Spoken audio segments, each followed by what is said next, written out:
The Treasurer seems to be tempering expectations for the next budget. What should they be hoping to achieve or be spending it on? Well, you've got to listen to different speeches to cobble it all together when Jim Chalmers talks, because he tells different audiences different things.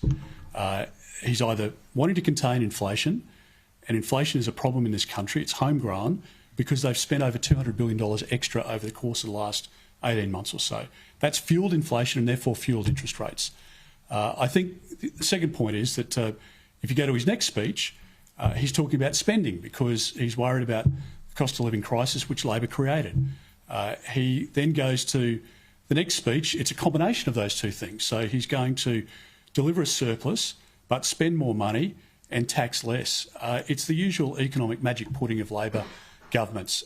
I think the Labor Party here is slowly destroying the Australian economy. Australian families know that it's hard to balance their budgets. They know that their families are paying $24,000 a year more for their mortgage, and they know that this is a government that just can't get their act together when it comes to the economy. Their energy policy is a train wreck.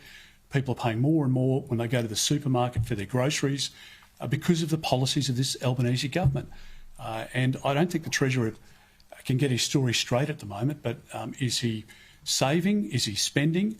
Is he fuelling inflation? Is he trying to temper inflation? Don't forget that the Reserve Bank will increase interest rates if they believe that the economy is overheating. The inflation rate is not back within the band, the target rate for the Reserve Bank at the moment, and a lot of families can't afford the 13th interest rate rise under this Labor government. They've had 12 already, and that's why a lot of families and small businesses are really struggling at the moment. So what should the focus be, saving or spending?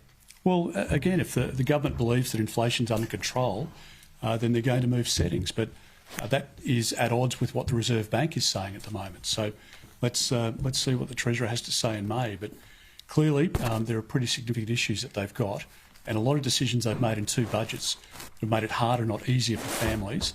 And there are many, many small businesses out there at the moment, like those families, who are really struggling to pay their bills.